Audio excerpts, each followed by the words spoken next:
తెలంగాణలో స్థానిక సంస్థలు దగ్గర పడుతుండటం వేళ ఖచ్చితంగా ఇప్పుడు కేడర్‌కి ముఖ్యమంత్రి రేవంత్ రెడ్డి ఒక గిఫ్ట్ ఇచ్చే ప్రయత్నం చేస్తున్నారు. యెస్. అదే నామినేటెడ్ పదవుల భర్తీ. ఈ పదవుల భర్తీ తెలంగాణలో ఉన్నటువంటి స్థానిక సంస్థల ఎన్నికలకు ముందే ఈ ప్రక్రియ అంతా చేపట్టి కేడర్‌లో జోష్ నింపే విధంగా ఇప్పుడు రేవంత్ అడుగులు వేస్తున్నారంటే యెస్ ఖచ్చితంగా జిల్లా మరియు రాష్ట్ర స్థాయి పరిధిలో ఉన్నటువంటి కార్పొరేషన్లు, కమిషన్లు, ఫెడరేషన్లకి సంబంధించినటువంటి సభ్యులు ఎవరైతే ఉన్నారో వాళ్ళందరినీ కూడా ఇప్పుడు భర్తీ చేయాల్సింది ఉంది.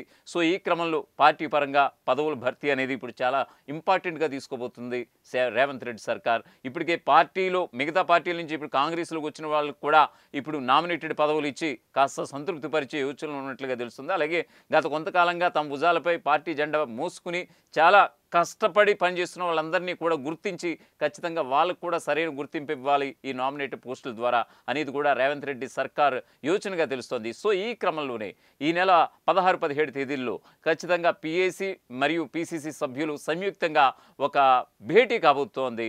సో ఈ సంయుక్త సమావేశంలో ఖచ్చితంగా ఒక కీలకమైనటువంటి నిర్ణయం తీసుకోవాలి. ఇప్పటికే ఆశావాహులు ఎంతమంది ఉన్నారు ఇవన్నీ కూడా ఒక ఫిల్టరైజేషన్ చేసి ఆ యొక్క భేటీలో 16, 17 తారీఖుల్లో జరిగేటువంటి పీఏసీ, పీసీసీ సభ్యుల భేటీలో ఒక క్లారిటీ వచ్చే అవకాశం ఉంది. మరి ముఖ్యంగా బీసీలకి, మరొక వైపు మహిళలకి ఒక పెద్దపీట వేసే విధంగా నామినేటెడ్ పోస్టుల్లో పెద్దపీట వేసే విధంగా రేవంత్ రెడ్డి సర్కార్ ఒక ఖచ్చితమైనటువంటి ప్రణాళికతో ముందుకు వెళ్తున్నట్లుగా తెలుస్తుంది. ఎందుకనంటే ఆల్రెడీ బీసీలకి 42% రిజర్వేషన్ ఇస్తామనేటువంటి ఒక హామీతో అంటే చట్టపరంగా కాకపోయినా ఖచ్చితంగా పార్టీ పరంగా అయినా సరే 42% రిజర్వేషన్లు ఇచ్చే యోచనలు ఖచ్చితంగా ఉన్నట్లుగా తెలుస్తోంది. మరోవైపు మహిళలకు పెద్దపీట వేసి ఇప్పుడు తెలంగాణ స్థానిక సంస్థల ఎన్నికల్లో ఒక క్లియర్ విక్టరీ కొట్టాలన్నటువంటి ఒక పట్టుదలగా ఇప్పుడు రేవంత్ రెడ్డి ఉన్నారని అంటే కనుక ఎస్ ఖచ్చితంగా ఇప్పుడు ఒకవైపు మహిళలు, మరోవైపు బీసీ సామాజిక వర్గ ఓట్లే కీలకంగా ఆయన వ్యవహరిస్తున్నటువంటి తీరుని చూసి నిజంగా రాజకీయ పరిశీలకులు సైతం నిశ్చేష్టులు అయిపోతున్నటువంటి పరిస్థితి కనిపిస్తోంది. ఎస్ ఖచ్చితంగా ఈ నామినేటెడ్ పోస్టుల భర్తీ త్వరలో భర్తీ చేస్తోంది రేవంత్ రెడ్డి సర్కార్ అనేటువంటి ఒక వార్తకు సంబంధించి ఒక పూర్తి స్థాయి అప్డేట్ అయితే మీకు వివరించే ప్రయత్నం చేస్తాను. స్థానిక సంస్థల ఎన్నికలకు ముందే పెండింగ్లో ఉన్నటువంటి నామినేటెడ్ పదవులను భర్తీ చేయాలని ముఖ్యమంత్రి రేవంత్ రెడ్డి అలాగే పీసీసీ చీఫ్గా ఉన్నటువంటి మహేష్ కుమార్ గౌడ్ నిర్ణయించారు. నామినేటెడ్ పదవుల భర్తీ విషయంలో వారు ప్రధానంగా చర్చించారని తెలుస్తోంది. ఎన్నికలకు ముందు పదవులు భర్తీ చేసినట్లయితే పార్టీ నాయకులు, ద్వితీయ శ్రేణి నాయకులు, కార్యకర్తల్లో ఉత్సాహం రెట్టింపు అవుతుందని వారు భావించారు.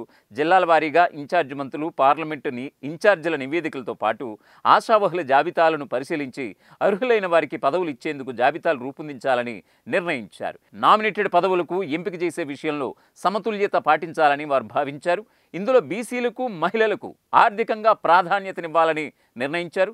నియామకాల విషయంలో పార్టీలు విభేదాలు తలెత్తకుండా జిల్లాల ముఖ్యులతో చర్చించాలని వారు భావించినట్లుగా తెలుస్తోంది. మొదటి విడత ఇచ్చినటువంటి నామినేటెడ్ పోస్టుల్లో ఉన్నటువంటి చైర్మన్లు, ఇతర డైరెక్టర్లు ఎలాంటి వివాదాల జోలికి వెళ్లకుండా పనిచేస్తున్నారని వారు అభిప్రాయపడ్డారు. మలి విడత పదవుల భర్తీలోనూ పార్టీనే నమ్ముకుని అకుంఠిత దీక్షతో పార్టీనే నమ్ముకుని పనిచేస్తున్నటువంటి నాయకులను పదవులు ఇవ్వాలని నిర్ణయించారు. దీంతో పార్టీ మరింత బలోపేతం అవుతుందని వారి చర్చల సందర్భంగా ప్రస్తావనకు వచ్చినట్లుగా తెలుస్తోంది. వివిధ కారణాలతో ఇతర పార్టీల నుంచి కాంగ్రెస్లో చేరిన వారిలో సీనియర్లకు కొన్ని పదవులు ఇచ్చి గౌరవించుకోవాల్సిన అవసరం ఉందని కూడా వారు భావించారని తెలిసింది. లోకల్ బాడీ ఎన్నికల నేపథ్యంలో కేడర్లో ఉత్సాహం నింపేందుకు మిగిలిన నామినేటెడ్ పోస్టులను మరో వారం 10 రోజుల్లో భర్తీ చేయాలని రేవంత్ రెడ్డి అలాగే మహేష్ కుమార్ గౌడ్ నిర్ణయించారు. జిల్లా, రాష్ట్ర స్థాయిలో ఉన్నటువంటి పలు కార్పొరేషన్, ఫెడరేషన్, కమిషన్కు సభ్యులను నియమించే కసరత్తు ఇప్పటికే తుది దశకు చేరినట్లుగా ఒక క్లారిటీకి వచ్చింది. ఒక్కో అసెంబ్లీ నియోజకవర్గానికి 2 నుంచి 3 డైరెక్టర్ పదవులు దక్కాలని, అందులో మహిళలు, ఎస్సీ, ఎస్టీ, బీసీ, మైనారిటీ వర్గాలకు పెద్దపీట వేసి సామాజిక న్యాయం పాటించాలని నిర్ణయించినట్లుగా తెలుస్తోంది. ఇదిలా ఉంటే ఈ నెల 16, 17 తేదీల్లో పీసీసీ కార్యవర్గం అలాగే పార్టీ రాజకీయ వ్యవహారాల కమిటీ సంయుక్త సమావేశం నిర్వహించాలని నిర్ణయించింది రాష్ట్ర కాంగ్రెస్.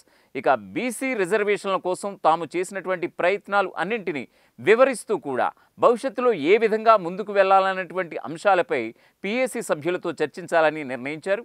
ప్రభుత్వ పథకాలను ప్రజల్లోకి తీసుకువెళ్లే విషయంపైన ఈ సమావేశంలో చర్చించాలని వారు నిర్ణయించినట్లుగా తెలుస్తోంది. అసలైన తొలి వెలుగు. ఫాలో వాట్సాప్ @తొలి వెలుగు official.